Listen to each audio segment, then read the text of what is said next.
Welcome back, metalheads, to the Booze-Fueled Reviews channel, where we discuss some of our favorite bands and rate some of their greatest albums. I'm Chris. And I'm Bernie, and tonight we're going to discuss a Florida band called Savatage. We are going to tell you their essential albums. If you ever want to get into this band, these are the albums you need. And believe me, these guys are way more influential than you had any idea. We're going to explain all that to you tonight.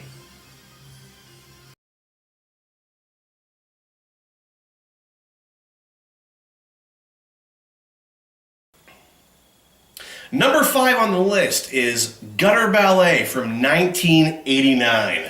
Definitely one of their most influential albums. And surprisingly, this one shouldn't be number 5. If I had to take a guess before we did our review system, I would have put this one probably at number 1. Very close. Most essential Very album. close, But yeah. it ended up being number 5. And there's a huge story behind that. We're going to get into that tonight, but here we go with number 5. Why is this one so good? Let me tell you why it's so good. Why don't you please tell me why this one is so good? We've been drinking for a little while, by the way. So is he. To be honest, I think that this album holds a special place in my Savatage years, because this is the first album I ever found and bought by Savatage. Me too. And which was a good thing. I mean, if I had found some of their earlier material before I found this, I don't know if I would have really gotten into Savatage, because this is where the band started with that super theatrical, melodic way of writing their songs. Right. It was something different. It was something that nobody else was really doing that I've heard at this point. You got songs like Gutter Ballet and When the Crowds Are Gone. When the Crowds Are Gone. Yeah. Look for the video, by the way, because it's fucking terrible. But it's really good terrible. It's good 80s terrible. Yeah, this is when MTV was actually showing videos again. We're going to bring that up way more than you're ever going to want to hear. Oh, yeah. But Gutter Ballet was a staple on MTV. It was on all the time. Yep. And I was proud of it. I think that was another one of the songs, I think, that if you tuned in for our Halloween episode, I think that Gutter Ballet was another one of the videos that was played regularly on Headbangers Ball at the time. Yep, absolutely became something you saw all the time. Yeah. You look forward to seeing it. You always knew you were going to see it. Yep. And I don't know if you guys remember the pumpkin. Remember the pumpkin. We're going to keep the pumpkin, because it's easy to hide our dirty fucking secrets and some CDs, both within this pumpkin. Are there secrets in there? Well, here's a secret. Oh, ho, ho! Here's a secret. Gutter Ballet, ladies and gentlemen. The remastered version of Gutter Ballet, I might add. I'll get more into that later, because there's a story behind these remasters. You can tell that story. And I'll get into those later, but here's the album here, in case you didn't see it there. We like to make sure you know what we're talking about. But there it is, Gutter Ballet. I had the tape, not the CD. I never had the tape. I had the tape. You had a lot of tapes, because you're clearly 100,000 years older than you. clearly much older than me. One of the other tracks I definitely want to talk about on here, though, Summer's Rain. Toward the end of the album, it kind of started their really, I mean, When the Crowds Are Gone is certainly a ballad. Yeah. A power ballad, kind of an artsy ballad. It's symphonic, it's big. It's right. And Summer's Rain on here, I think, kind of played along with the same themes and the same ideas. But before this album, there really wasn't a lot in the way of ballads, even, or not like super theatrical melodic songs. You had your power ballads that the hair bands were doing, right? And some of those were good. And actually, it's the best stuff that any of those bands actually did, because their regular stuff was, well, we'll get into that another day. Not our favorite stuff. But these guys, they did something that nobody else was doing. I never heard it before. Mm-hmm. And they combined just this metal sound with, I don't even know how to describe it. Other things. Honestly, I don't know how to describe it, but it was like nothing you ever heard before. Artsy. Theatrical. Yeah. It's a very theatrical. Think early Meatloaf. Oh, which maybe you won't necessarily agree with. but it has a stage show feel. Like, this is something you're going to watch in a theater. It's built to be a theatrical piece. What pops into my head is metal opera, which you're probably going to hear more than once throughout the course of this Sure. review. But do I have that right? Is it? I would think so. What that is? This is. Did they start it? I don't know if they would. Metal opera. Metal opera, not rock opera. They're probably one of the first. I mean, I can't think of any other band before this that did something like this. Right. If there are any, I don't know. Put them down in the links below, because apparently we don't know them, or we're drawing a blank right now. So again, you have this album that we're talking up like it's one of the greatest things ever, but somehow it lands number 5 on the most essential albums. Why would it land number 5 on the most essential albums? Well, the system that we're using, that we're not going to tell you about yet. Because you don't need to know about it yet. But you will. But the system that we use to rate these albums, to rate these songs, it's purely our own. It's our own construct. It's something that we made up. But there are reasons behind why we rate things a certain way. And although I might think some of these songs are the greatest things that have ever happened, Bernie might not necessarily agree with me, and vice versa. True that, and also the fact that some of these songs really aren't that good for either one of us. There are some very pedestrian metal songs on this album, and that's what they did. Sabotage kind of had some very not great songs. Some clunkers. There were some clunkers in there. Yeah, they would have a song like Gutter Ballet, which is fantastic. I listened to it every single day. It'd be on the soundtrack of my life. Of your life? Yes. Of your life? Is that in the Wonder Years? Oh my. Is it? The soundtrack of your life? Yeah.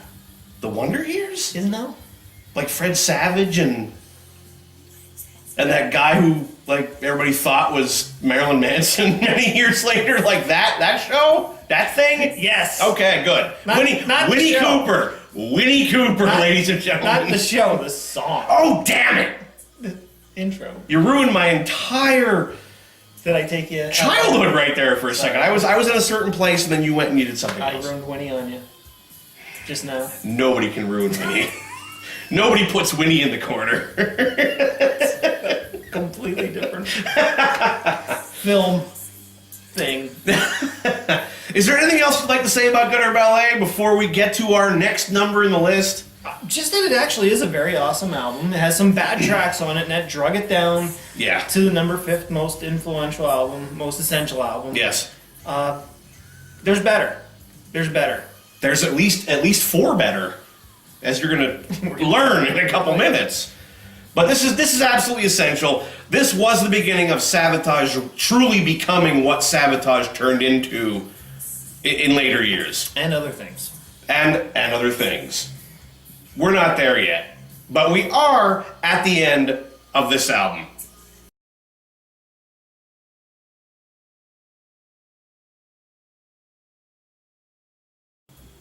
The number 4 album on our list is Streets from 1991. And let me be the first one to say here, this is my favorite Savatage album. It's not bad. It's really, really good. There's a handful of songs on here that kind of drag it down for me. It has some happier stuff on it. Not a big fan of the happier stuff. It's not happy at all. It's kind of happy. It's not happy. Songs on here. What's it about? Well, I can't go into the full story of what this album is about, obviously. We don't ruin anybody. But Spoiler alert. Think back to like Bad Company's Shooting Star. Yeah, I can't do that. A song in that kind of vibe. You know, a down and out musician. He's learning his craft. He's trying to get into the scene, and he gets into the scene and becomes a superstar. And everybody wants to hear him play. Everybody wants to know what he's doing. And then he starts fucking up everything he does.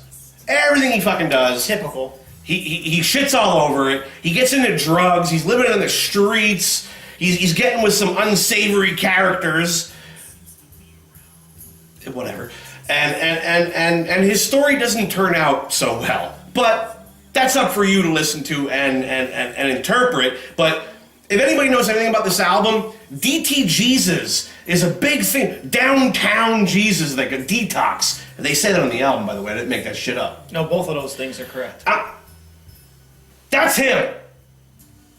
That hairy, woolly dude right there has got to be DT Jesus. And seriously, who in 1991 still put their album, their picture on the album cover? Not many. I mean, unless you're like Poison. But who are these people? Let's tell them a little bit about what we're looking at. Because this is a classic lineup right here. Do we have to look at the television screen? I have to, because I don't know. No, we don't, because if I dig into the basket... I forgot we had that. Oh, son of a bitch! That's a much better cover! But they're not on there. This is the alternate cover of Streets that was only released... It's an overgrown guitar. in the last couple of years. I'll get to that in a minute, but much better cover, as you can see here. And now I can't look at the cover to look at what's behind me, so we fucked that whole skit up too. Because now I can't, I actually have to turn around and be like, that's that guy! And that's the other guy with the blonde hair things. Which guy is John Oliver? Like, seriously.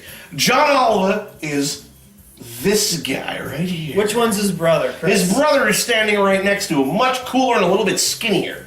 The blonde guy is Johnny Lee Middleton, who was with them on bass for many years, and Doc Wachholtz, something, whatever, I'll put it up on the screen later. He's Jesus. He's the drummer. He was called Dr. Kill Drums for a reason, because when he hits his drums, he's not playing around. He hammers them to death. He's a phenomenal drummer that I don't think really ever got enough credit within the metal community for being as good as he was. I agree with that. I 100% agree with that. Which one's the Irish guy? The Irish guy? Yeah, the Irish guy. Who dat? Oh, he's not... The fifth Beatle, you mean? Exactly. You want to tell him about the fifth Beatle? You can't talk about Savatage without mentioning the fifth Beatle, and it's Paul O'Neill. That's him. He pretty much co-wrote with John Oliver everything. Yes. Everything. Absolutely everything. There's a story coming later that he really, really made a mark on the musical industry. Yes. But for right now, he got kind of pulled onto the Savatage thing and helped them write, helped them record. He produced his producing credits, arrangement credits on every single album, and just he made them kind of what they are. He really did. Unfortunately, he passed away recently. Yes, he did. I think last year, he passed away. It was recent, for sure. And, I mean, Paul O'Neill came on during the Hall of the Mountain King sessions. Yep. And immediately you could tell, I mean, and we're not talking about Hall of the Mountain King right now, but that's where Paul O'Neill came in, and you immediately saw a shift in what they were writing, in the style, and in the way their songs flowed, and really on Gutter Ballet, which we didn't mention him on Gutter Ballet, which is a shame, but that's where he really came into his own, and where everything that he wanted to do was right there. All that theatrical, crazy stage play kind of stuff started on Gutter Ballet and really came to life on here. A full-fledged concept album that was absolutely butchered by Atlantic Records when they tried to release it back then. Yeah, you know the history a little bit better than I do about this, but yeah, they this is back when metal was kind of a thing. Yes, oh absolutely, and, I'm sure. You know, big record companies were overseeing these metal bands, and some of the concepts these metal bands came up with were really, really great ideas, but they didn't really fit into conventional music releases, and the labels just wouldn't have it. They pretty much dictated, here's what we want you to do, here's what we think is going to sell, we don't care what you think is going to sell, this is the way you have to do it. And that's why this album was released the way it was released. Not that it wasn't great, it was great. But years later, it changed, and they were allowed to do what they want, and almost what they wanted to do. Well, there's a longer. I mean, before I go into that, this is something we're probably going to mention 100 times with other bands. That transition from 80s to 90s killed so many bands and changed so many bands. And Halloween That was our first episode. Check that out.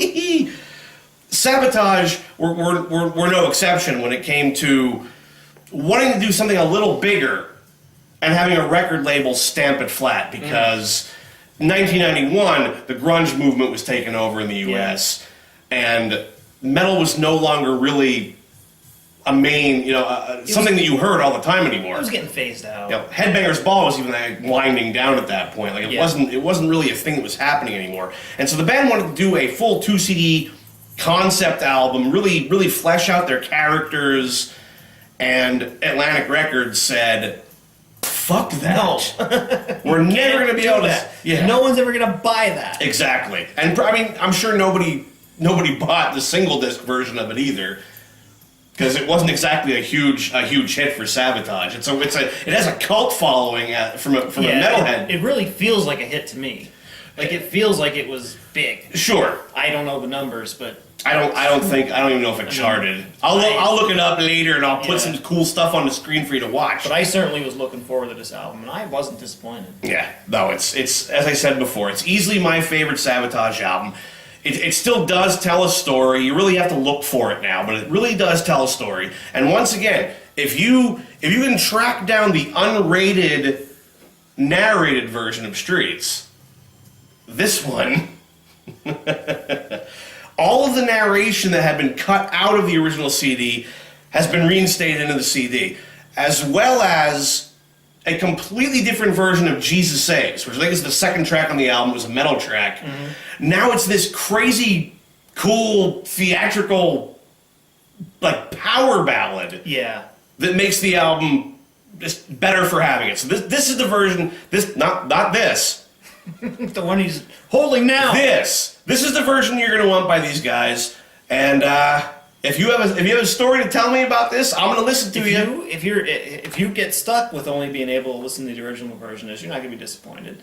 It's a concept album, as Chris described, and this really started something in the metal scene with the way they were doing things. I can't even describe. I remember cutting grass at my parents' house, and this album I just play over and over and over and over and over again. It took like 3 hours to cut the grass. So I listened to this a lot, and it's great stuff. It just paves the way to what comes next, because they never really changed. They just kind of got better.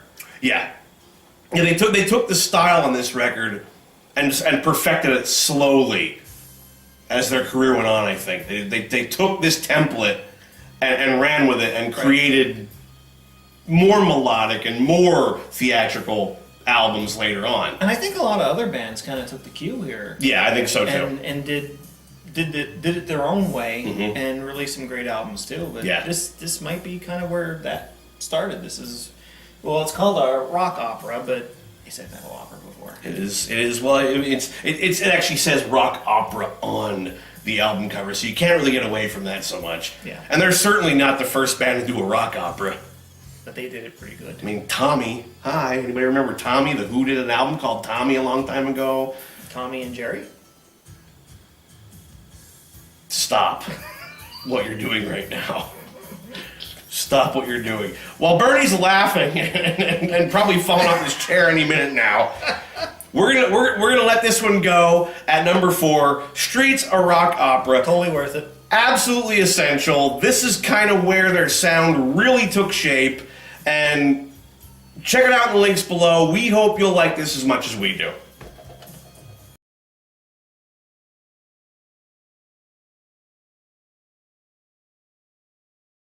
Number 3 on the list of our essential Savatage albums is Handful of Rain from 1994. And I have absolutely no idea how this one ended up at number 3. I don't either. Because I'm not sure I like it that much. There are some great songs on here. No, that's true. There are some great songs on this album, and there's a little bit of a story behind this album. Something very bad happened between the last album and this album. It did. And it wasn't the album in between, which we didn't rate at all. It was something worse. Yeah.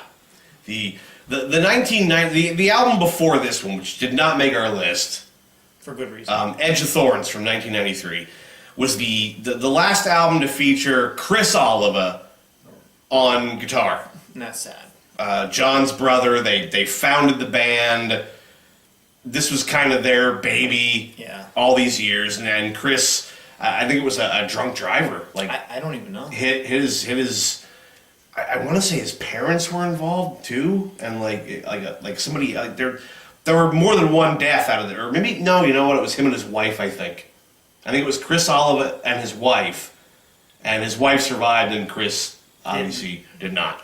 So after Edge of Thorns, that situation kind of threw the band into a tailspin. Obviously, with John being one of the founding members and his brother just died. Like, right. How do you continue the band at that It point? certainly colored everything that came after it, Oh, absolutely. without a doubt. He still kind of shows up here and again on tracks He does. going into their future. He shows up a lot. I mean, I think those two. Gone but never forgotten. That's for sure. It would have been like if you and I had known each other 30 years ago.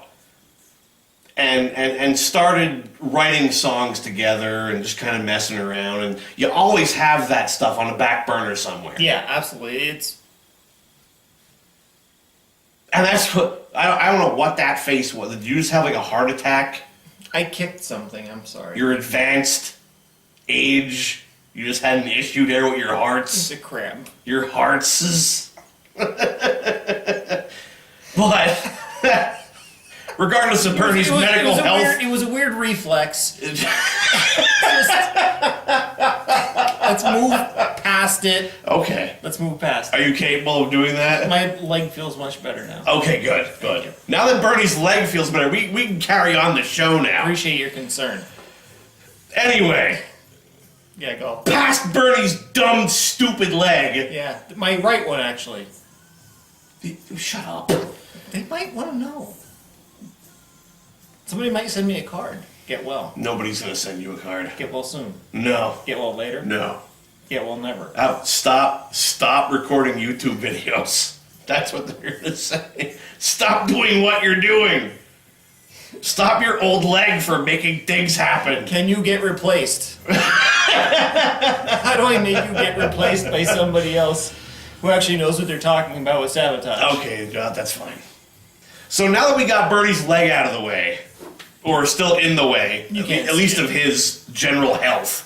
Yeah, I feel better now. This album was probably a nightmare from beginning to end. I mean, John Oliver's brother is dead now. This band that he founded with his brother's gone. He has to figure out what he's doing next. And really what he did next, Kind of crazy. if you know anything about the album, is that he basically decided to record a solo album with the Savatage name on it. Right, and not actually be on the album in name. Right. Who I mean, sang on this one? I'm sure Zach Wild. Zach Stevens. Oh, not Zach Wild. What the shit?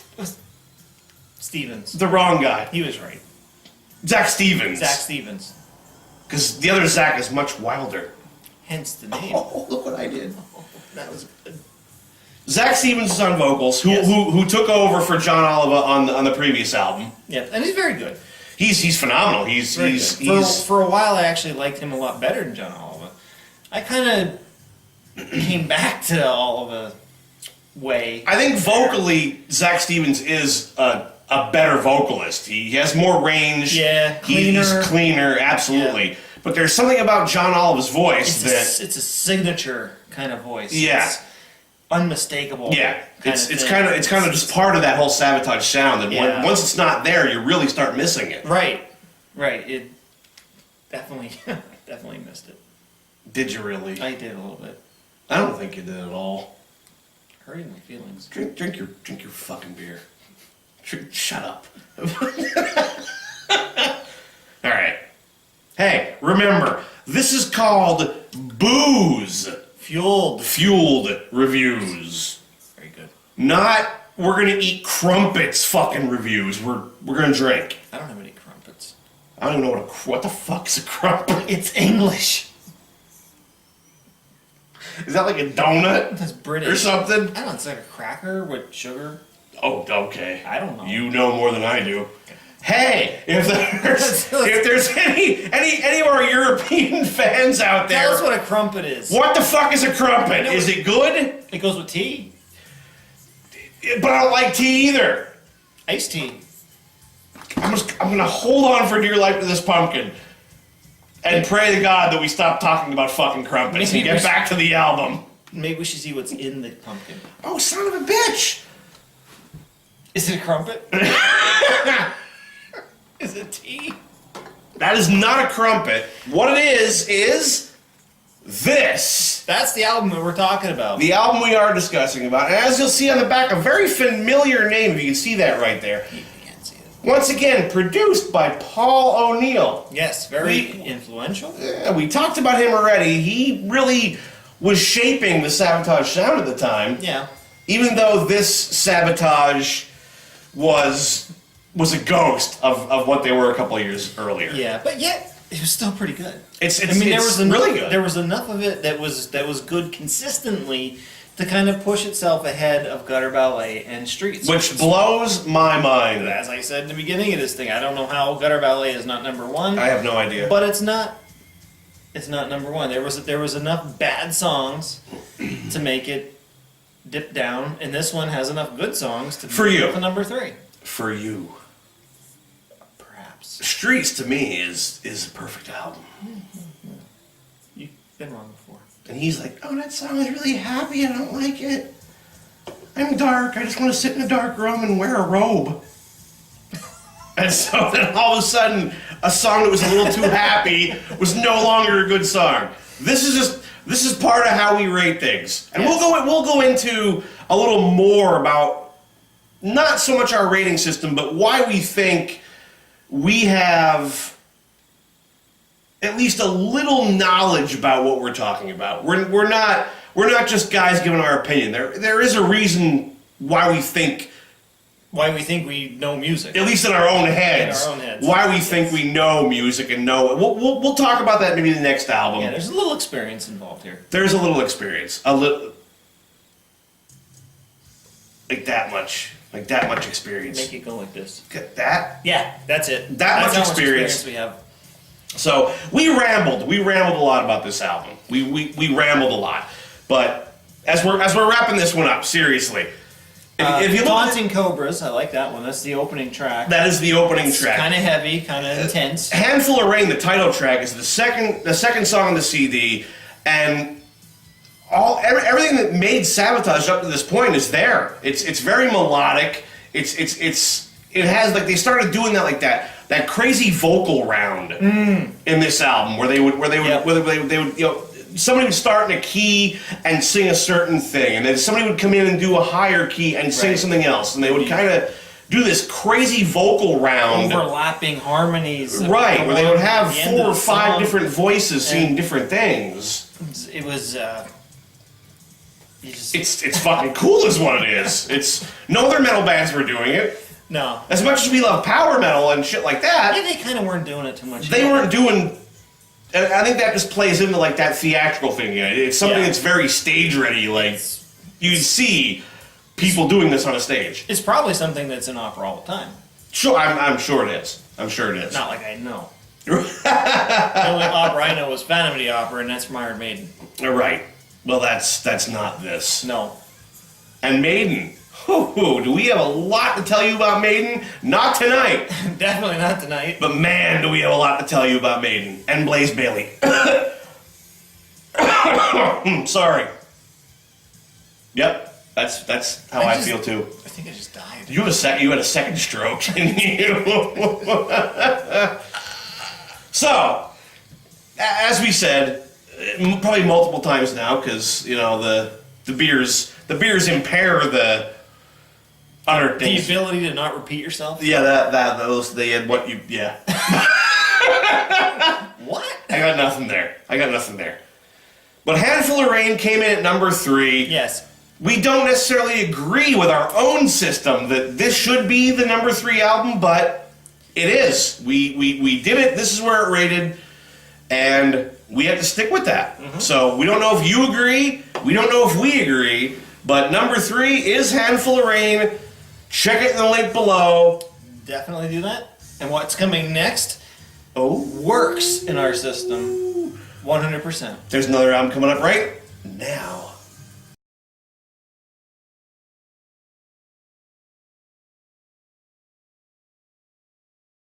The number 2 album on the Savatage Essential Albums list, Dead Winter Dead, 1995. This is maybe the best one. But it's not, because it's number 2. No, but this is so essential, so influential. Yes. The album that comes next, the number 1 album, is actually a better album, but this one kicked off something that became more amazing than any of them could have ever dreamed. And not just for Savatage. Not just for Sabotage. We'll get to that in a minute. We'll get to that. We'll get to that in a minute. Let's talk about the album first. Yep, first the album. Let me dig into the pumpkin. Oh, and in case you... Pumpkins aren't just for Halloween, kids! Get the kick out of there. God damn it. Pumpkins are forever. Pumpkins united. Yes! To kick back to a previous episode. Wrong video. Still cool. I'll cut that out later. Or I won't. I think leave it in. Dead Winter Dead, 1995. When I first bought this album, it blew my face off. Yeah, me too. It was... It's Sabotage. It's absolutely Sabotage. It's what they built. This album went head over heels. Yeah, it kind of went above and beyond the whole theatrical thing. Every single song on this thing kind of has that symphonic vibe to it. Absolutely. It feels like it's way bigger than what it should be. Mm-hmm. There's a reason for that. Is there a reason for that? There is a reason for that. Well, I'm not going to get into the reason yet. You know? Because I Are we burying the lead a little bit? I like kind of making them guys sit and go, what are they going to do next? It's something that probably most of you, well, some of you, don't know about this band. But you're going to learn that. And you're it's going to learn it really soon. And I'm going to tell you why you're going to learn it. Go ahead. I'm going to tell you why I learned it. Now, We're just going to go for it? although there are phenomenal songs on this album, because this album from beginning to end is damn near spotless. I mean, there are ballads all over the place, like in between the metal tracks that are all just absolutely amazing. All the instrumental stuff on this? Yeah. Oh. Yeah. Because that's the instrumental stuff on this does not only have a classical feel, it's actual metal versions of classical Yes, it is. songs. There's Now, Mozart on there. There's I don't know where I Beethoven on heard there. that before. I've heard it somewhere before. I've heard it after. After. Definitely heard it after. Other. Whatever. However you want to say it. I'm gonna let Bernie break the mold on this one. Well, no, I'm gonna Let you know where we're going. Diverse a little bit. Okay. Into, this album features one of the better guitar players Oh yeah. that I've heard. This is Al Pitrelli Yes. playing guitar on this. Al Pitrelli, who eventually went on to play with Megadeth With for a couple of Megadeth. years. Yes, he did, and he's fantastic. If you want to see this guy play, look him up on YouTube and just look up Flight of the Bumblebee, Al Pitrelli, and whatever instrument you're playing, stop playing it because you lose. Yeah. I lost. He loses. We're all done. I generally He's fantastic. I lose everything. And generally. I don't know if we mentioned it before, but the last album, he actually took the place of Alex Skolnick, Yes. former Testament from Testament. lead guitar Yep. player, and he's one of the best guitar players that I've Yeah. No, you can't. and we're talking about a couple of guys that are still active with a Sabotage-related project Related. that goes on Yeah. to this day, and Sure they they play do. a lot of concerts. And And you all go to see them. yeah, because they do it every year, a couple times a year. I mean, in fact, they're so big that they've actually split into like 2 different bands. Yeah. and just play at the same time. Usually- have you guys heard of a holiday called Christmas? I've heard Have of you that. heard of that? I've heard of Merry Christmas. That's right. I didn't think of that. That's a winner. Yes, Merry Christmas. Merry Christmas. Merry Christmas. And have a Happy New Year. Let's roll that back a little bit. New Year. Okay, so Let's roll that Merry back. Christmas, and then... Happy New Year. Oh, God damn it. You ruined it twice. I'm gonna ruin it every time. Anyway, so... Sabotage was kind of this... There's a song on this album called Christmas Eve, That's on there. Sarajevo. That's on there. Have you heard of that one before? It's not playing right now. No? But Yes, it should no? be, because that'd be an excellent key. It would be perfect, but I suck at running anything. Yes, you've all heard of that song before. It's on every single commercial during Christmas. It's you can't not hear the song. Mhm. You think a certain group did this song, but they did not. This is actually a Savatage song.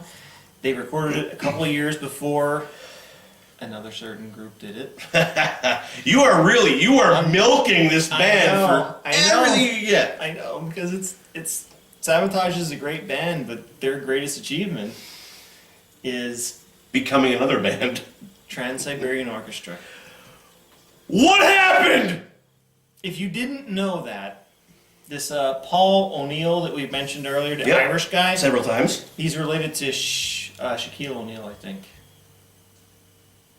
That's fucking wrong. No, No, because they're not even the same color. but they're both Irish-ish.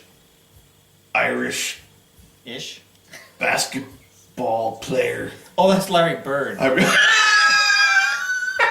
He played for the Celtics, and they're definitely Irish. Larry Bird, everybody. When was the last time you heard that name? Well, he's Paul's dad. He's Larry Bird is Paul's dad? Yeah. I think you might be making up a completely alternate timeline for the history of this band right now. But Paul O'Neill did exist, He did. and he spearheaded this thing called the Trans-Siberian Orchestra, Mm-hmm. and this song, the Christmas Eve in Sarajevo, became not only Savage's biggest hit, but Trans-Siberian Orchestra's biggest hit, Mm-hmm. and led into this huge thing that we all want to see again. If you're not going to see it again, Oh, their this year, shows are phenomenal. You're going to see it again next year. They're the biggest touring band ever. They're the only band that never opened for anybody, Right. and never had anybody open for them. Right. My cigarette went out. That's how excited I was. Let me repeat this really quick. Sabotage basically became Trans-Siberian Orchestra. That's right. They did. John Oliver, Yep. he sang on it, wrote for it. Yeah. Al Petrelli plays on it Yep. still to this day. So does Alex Skolnick, the guitar player. The rhythm guitar player, which I really came up with a way to remember his name, and I can't Chris remember. Caffrey. Caffeine. He played on it. He played was on one- it. He was one of the original guys. Yep. And they're still doing it right now. I mean, I think Johnny Lee Middleton, the bass player from Sabotage, I think he was also part of You might be right. I don't TSO, know. at least for a period of time. I don't know if he's still there or not. You might But be right about that. I'm not really sure, but yeah, it kind of became a big thing. yeah. And And they kept doing Sabotage at the same time. True. Now, if this album wasn't great enough on its own, which it absolutely is, when you realize what this album turned into, it makes you think a little differently about the music industry and about what's cool and what's not cool based on the name of your band. Even Exactly. If you really want to think about it, this is the first Trans-Siberian Orchestra album. sure, of course it is. Everything on here, except the fact that it's the same guy singing pretty much through the whole thing, except for I think John's on this one.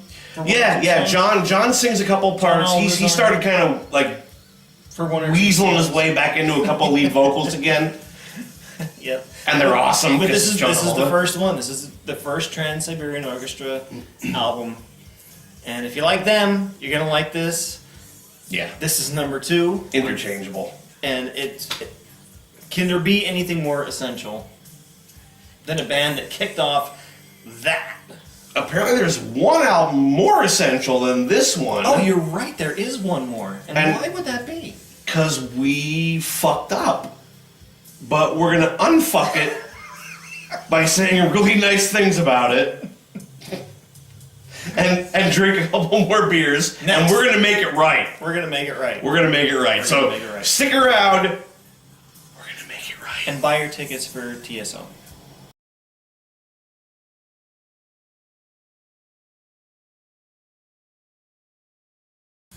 Our number one album in the Essential Savatage albums is The Wake of Magellan from 1997.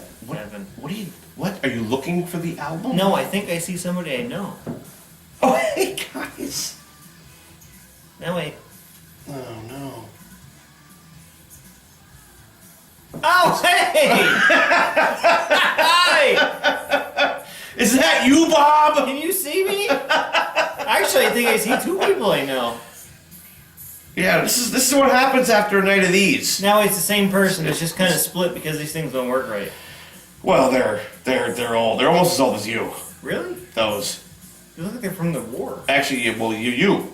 That's what I'm saying. Like 1940s. Like that's you. Look at all the weight you lost. Me? No, the person that I know. Oh, I was hoping you meant me. Hey, God damn it. Nope. Still fat. Fuck this guy. I'm so glad you had that around. As you can tell, we're still having a good time here. We're still drinking a couple beers, which I don't have one right now, unfortunately. Seriously? I feel that I've let people down by... Wait a sec. Certainly let me down. Wait. I'm on an island here. Oh, that's cool. Oh. What's that? A Stein. It's a Dr. Stein. And... Oh! That happens! That's some fucking Lucasfilm trickery right there, what I did. That's right. That's what I did there. Anyway. I have something else. Uh-oh. What did you do? I have... What did you do? You fuck. I have a relic. A relic of... St. Patrick's femur. Close relative of Paul O'Neill and Shaquille O'Neal. Maybe even Donovan McNabb. All Irish.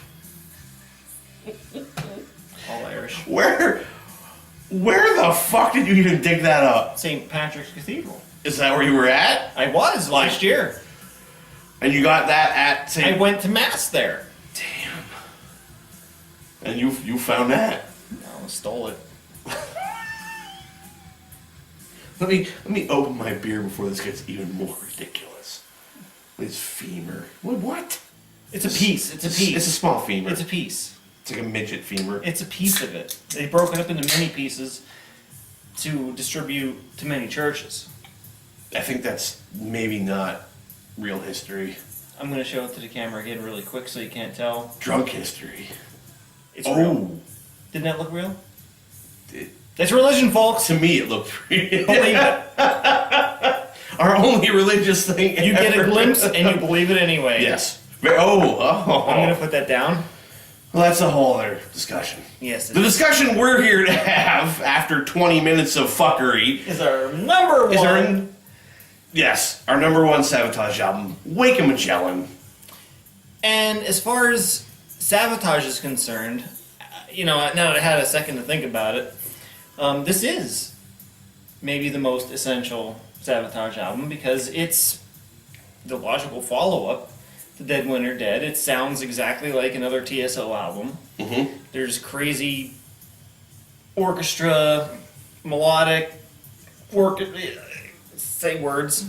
Words? Mm-hmm.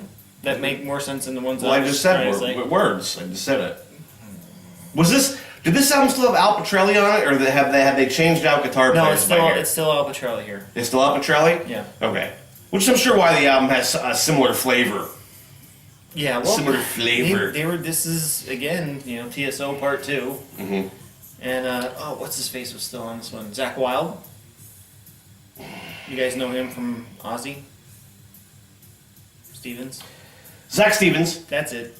Not Zach Wilde. That guy. Not Ozzy. And the Irish guy was still alive. He helped. He made it, but not Shaq. The other Irish guy. Larry Bird's kid. This is how a video goes off the rails really quick. This is what happens after.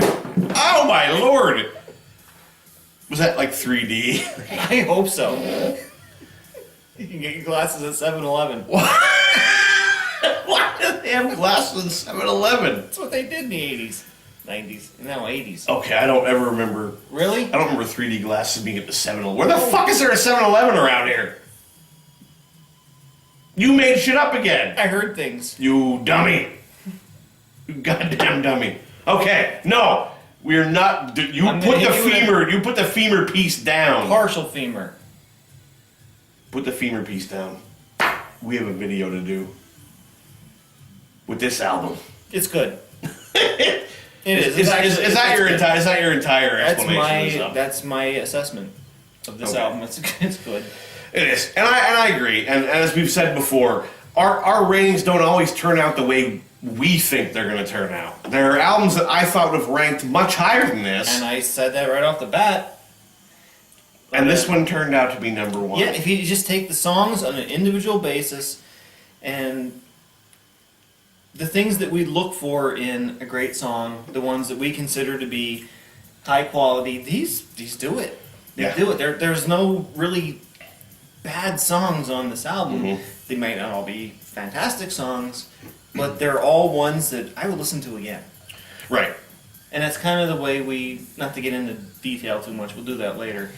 But, a great song to us is one that, after we're done listening to the album, we'd listen to it again. Would we listen to it a third time? Would we listen to it a fourth time? Yeah. Would we, want to listen to the song other than, say, if it came on and you'd be like, hey, I know that band. I don't really like the song too much, but I really like Savatage. Mm-hmm. No, these are pretty much all songs that, I'd listen to any time. They're very, very good songs. And this is another concept album. It is, and the concept is... I have no fucking idea what the concept is. There was a guy who wanted to kill himself. I think I got this right. This sounds like horseshit. He wanted to kill himself. Oh boy. So he decided he was going to get on a boat and sail out into the ocean and hope that some storm or something overtook him. Okay. Right? So he does that. He gets on the boat. He goes out, and the storm does come. And he's like, yes! I'm going to die! But he looks down, and there's somebody, drowning in the ocean, right in front of him. And I got to save this guy. Life is meaningful. Life has meaning. I'm going to save this guy. I'm going to pull him up on my boat. And there you go. And he learned that, killing yourself is stupid when there's somebody there that needs to be saved. So he pulled him up and saved him, I think. Now here's where the things get a little bit fuzzy. I'm not sure if they survived. Is that the actual story? It's close. I didn't know that. It's... So I learned something about our number one album that I didn't know Yeah, before. well the thing that I don't know is if they actually survived. Because there was a storm coming. No, they fucking died. And I'm just gonna throw it out there right now. what was that movie with the...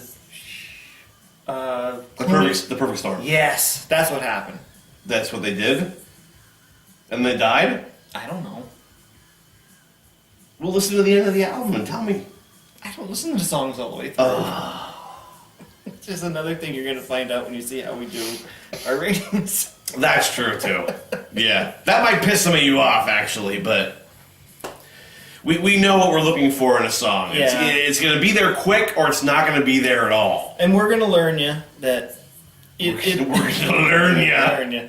Welcome to 1938 Georgia farmhouse. When we do this and show you how it's done, you will actually have the option to listen to the song all the way through if you want. We normally find that unnecessary. Yes.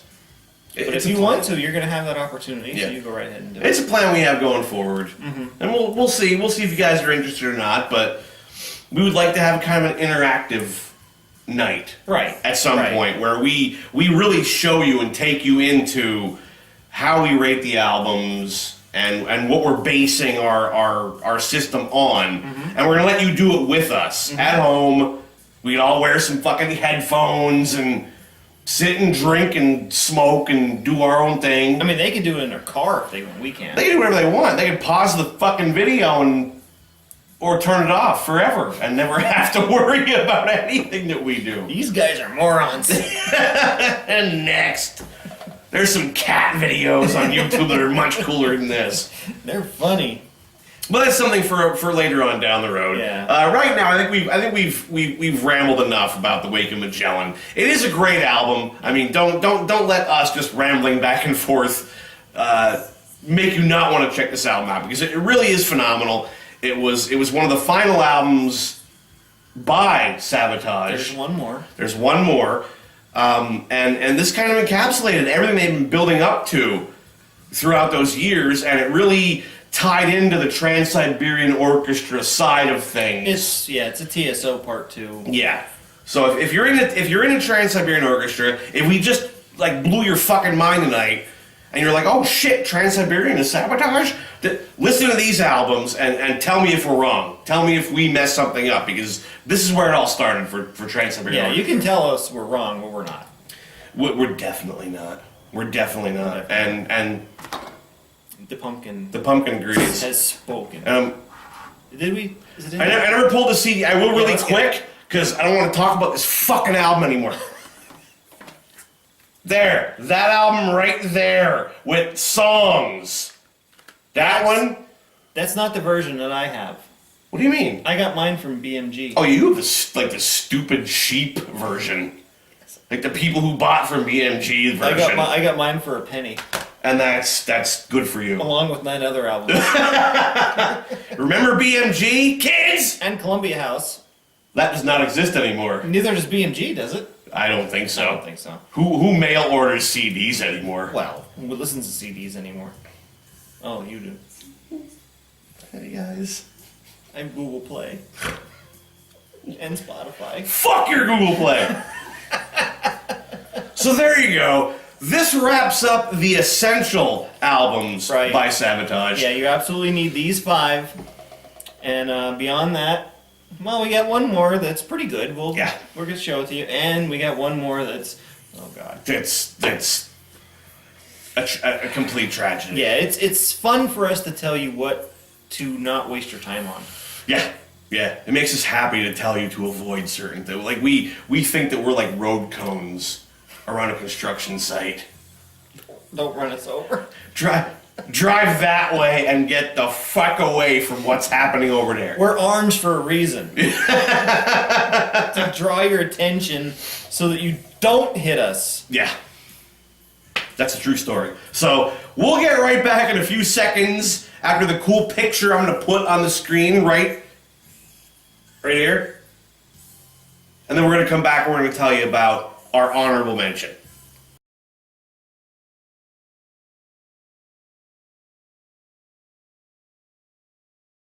We've just given you our essential Savatage albums, but now here is our honorable mention. An album that almost made the cut, but not quite. We may have disagreed about a few songs that kind of dumped it down a little lower than where I would have hoped it would have been. Yeah, I mean, this thing certainly has merit. I mean, it's not a bad album by any stretch of the imagination. I love this album. There are things about it. I'm probably the one who dragged this thing down, and there's reasons for that. You are.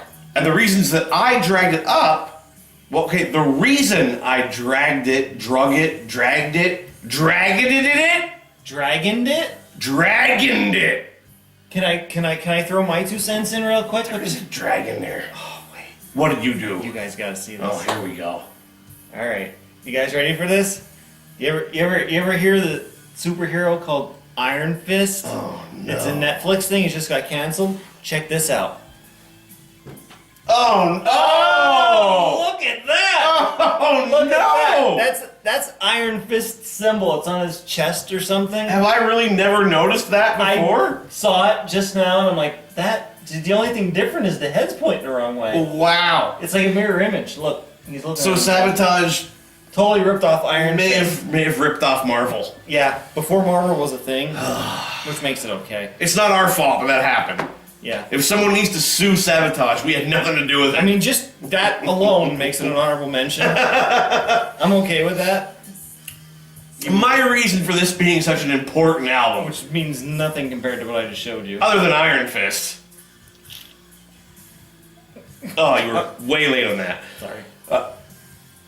Good job. I'm sorry. Oh, what? Proceed. The reason I really liked the album is because it was good. There's another reason. The real reason why I enjoyed this album so much was because after many years, since Streets, John Oliver came back and was fronting the band again. This is the first album that he sang all the tracks on, and that, I mean, some of the songs may not have been as great as previous work, but it's John Oliver. It's that missing piece of the band was back again and singing the songs, and the songs are just as melodic and theatrical as they had been, but it's John Oliver back again. Yeah, my problem with this album isn't so much that the songs aren't good, is that the choruses weren't very good. They I mean, as far as like verses go, stellar stuff, really, really good stuff. But then they go into these choruses and they were kind of gang vocally and just there was no melody anymore. And I kind of missed Zakk Wylde going back to Ozzy.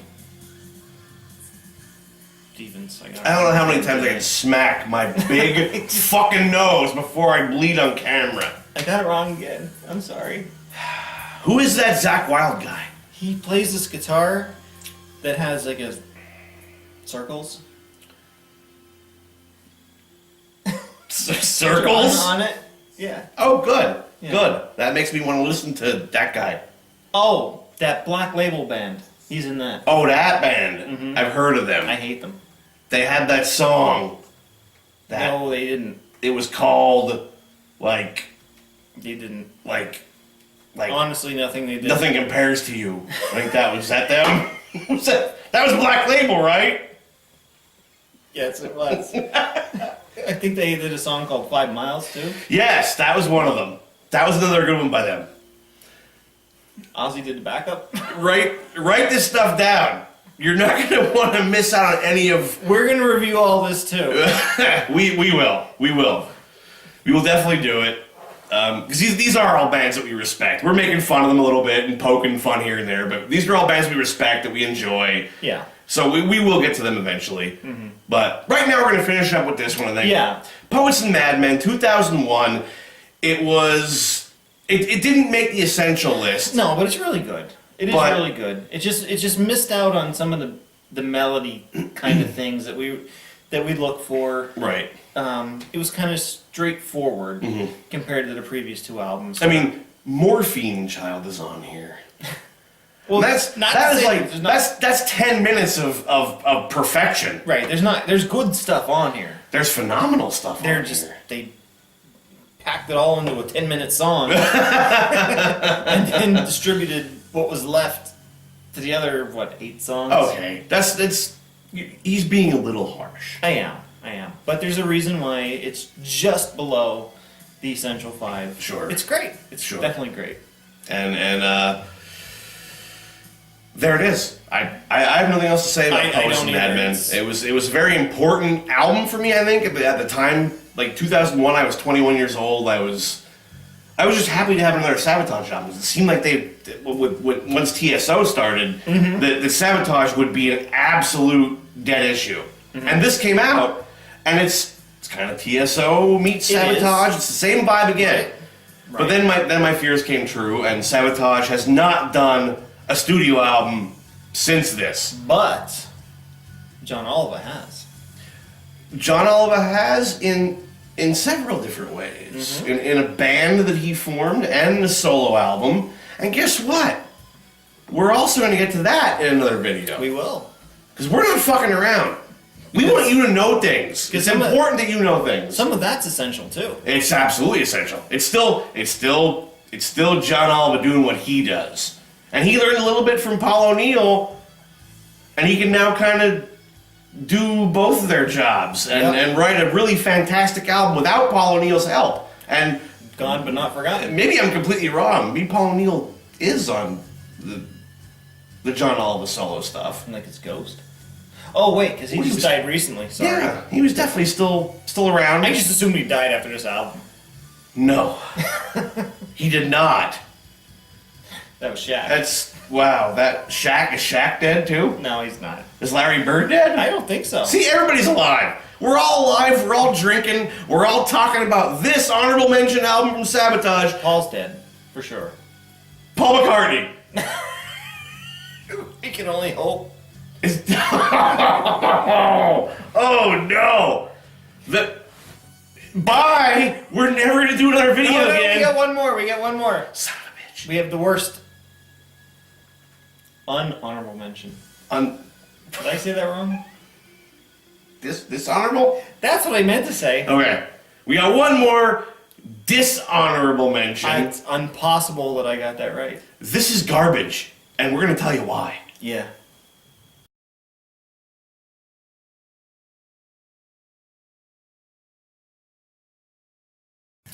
Now we're down to the dishonorable mention for the night. Fight for the Rock. Wow. 1986. There was no fighting for any fucking rock. Because this album was barely rock. It was a mishmash of goofy shit. It's fighting for survival, It really was. And that was part of it, because they were on Atlantic Records, and Atlantic Records never fucked around. If you didn't have a hit single, you better write a fucking hit single. Right. And that's kind of what this album was about. Let me go looking for the... Wait, nope. Is it in there? Nope. No, Poets and Madmen is still in there. Oh! Oh, look it. What is that? Oh my god, my fucking, best friend's mom is... It's your best friend's mom? I don't know. Let me just... For some bizarre reason... Obviously, I'm not your best friend. My edition of Poets and Madmen came with this girl.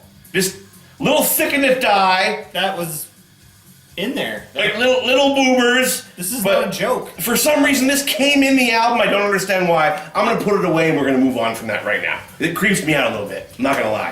A little creeped out by it. So, the album we're doing now is Fight for the Rock. Yes. What?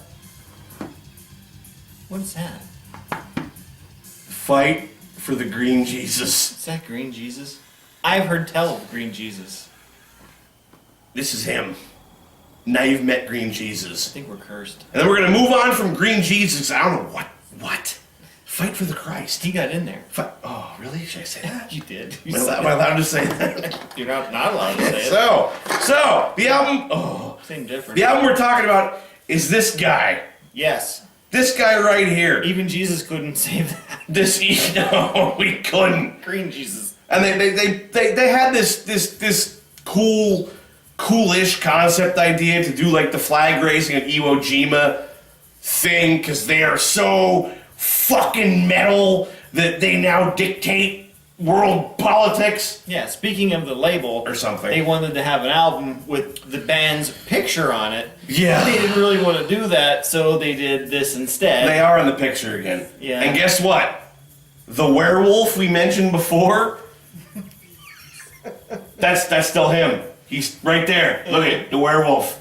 His entire face is covered by awful. He's horrible. So that's what he did with his face. And this is why this album sucks. I don't even know how else to put it. Out of the Streets is on here. It's a ballad. Yeah, there's it was a ballad that came from, I think, from Sirens. It was and they redid it for this album. Still a good track, but they did several covers on here, I believe. Like Wishing Well. No. Yeah, Wishing Well. No, I'm just saying not good. Wishing Well was not that it's not on there. Either Bad Company or Free. I mixed the two up. Same people, same whatever. But an old Bad Company song.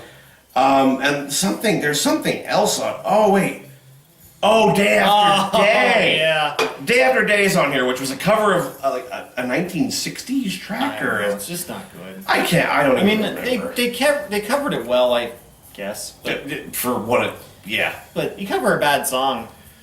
It's still a bad bad song. Sorry. Green Jesus agrees. Says it's a bad song. But this made the bottom of the list for all these reasons. It's not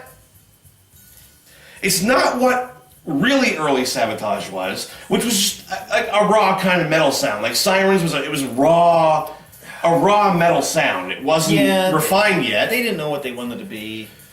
And this thing happened, and not only did they not know what they wanted to be, their record label apparently didn't know how to market them or what to put. Who the fuck puts these awful cover songs on an album like this and says you're gonna be our new hit maker? Even back then, cover songs was a way to promote a band. Sure. Who nobody knew. Right. Like, oh well, you already know this song. Well, here's an updated version of it. Mm-hmm. But you had to pick a better song.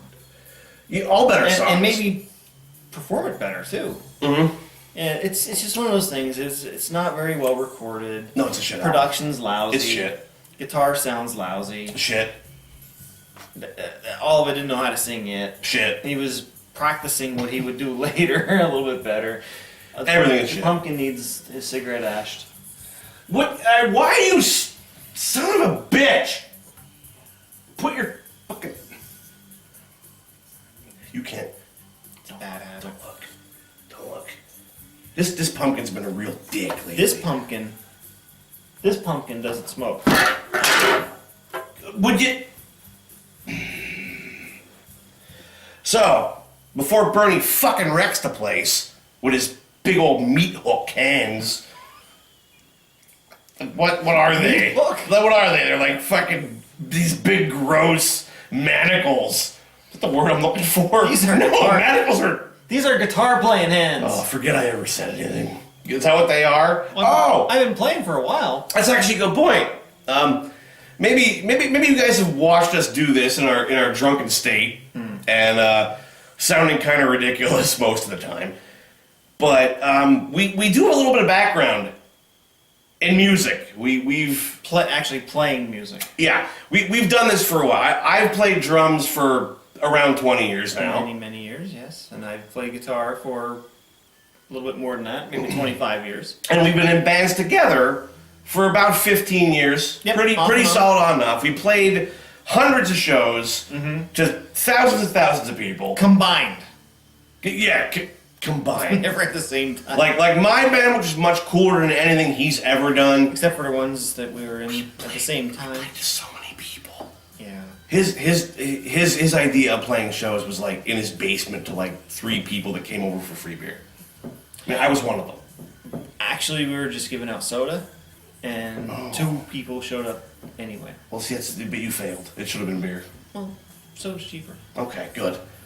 But so there's a little backstory. We've been doing this for a while. We have over 50 years combined experience. On stages, doing what we do, writing original music and doing cover songs. Yeah. We don't consider ourselves experts by any means. No, but we know what we hear. Right. We have a little bit of background, like you said, and we know good from bad. We know how to pull apart a song and hear melody and harmony and all that good stuff. Or every now and then when a vocalist somehow gets a bad take on an album and he's completely out of key. We know it. This is stuff we're going to notice immediately. And we're going to point it out. Or dead notes during a guitar solo, or a drum fill that went catastrophically wrong. Yep. These are things that we're gonna know. Yeah, we're gonna sit there and say, "Hey, a second take might not have been a bad idea on that one." Exactly. Maybe roll that one back. So this is just a little more into us, and we'll probably get more into us. That's fucking weird what I just said. That's more into us. It's a context thing. Okay. Yeah, but I mean, if you look at if you watched the first episode, you saw the ending credits. We're both actually crediting ourselves with music that we've recorded. Right. Yes. And it kind of works. We recorded it. It's not bad. We don't suck too terribly. We recorded it. We suck way more at YouTube than we do at anything else we've ever done. We'll get better. We're practicing. Not today, obviously. Look, grab that thing. This thing. What is that fucking thing? I don't know. Come here, you. Somebody else came to the show tonight. This is the only time you're ever gonna see the mascot. The mascot. The oyster dog. This is the only time you're ever gonna see him. He's never gonna be on camera again, so take a fucking picture. But we are absolutely done. Check out his outfit. How about that? Is that not awesome? Are you like the Punisher? Is he the Punisher now? Oh, I get a nose kiss. But this is the end of the video, as you can see, because now we have like living props, and that's never going to be a good thing.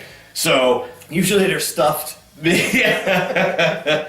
So nobody's stuffing this guy. This is Fight for the Rock. This is our dishonorable mention. We just didn't fucking like it. No, it's not good. If you agree, disagree, check the comments below. Also, all the links to the albums we discussed tonight will be in the comments. Click them, check them out, buy them, don't buy them. I don't give a fuck. I ain't getting paid. You know what I'm saying? So, thanks for tuning in again. We had a great time. Yep, come back next week. Maybe we'll have something else. Oh, we'll definitely have something else. I don't know what it's going to be. I don't either. But we did a lot of work and a little. We'll pick something. We did a little bit. We drank mostly. Yeah, I think one of the things they have to understand is most of what we do is just an excuse to drink. Something to pass the time. Helps us stay awake. It absolutely does help me stay awake, because I'm like falling asleep right now. I'm very tired. And I'm not. I'm going out and fucking partying, bitches. I'm not. Because he's old. Older than you. Way older. Oh boy. So, there you go. That's the essential Sabotage albums Say bye. that we have that we think you would like. And if you don't like them, I don't really care. And neither does Bernie. Not really. And neither does the dog. No, he certainly doesn't care. And that's all we got. So He was just thanks. happy to be on camera. He was, well, yeah, he's on YouTube. He's a camera hound. Look at him now. He wants to come back up again. So thanks for tuning in. I'm so glad you stuck around for this. We're going to have more for you next week and in the future, as long as you guys keep hitting the subscribe button below. If you don't, we're just going to drink and do this without you. Yeah, right. And you don't want to miss out on it. So, thanks a lot, guys. We'll see you next time. Thank you.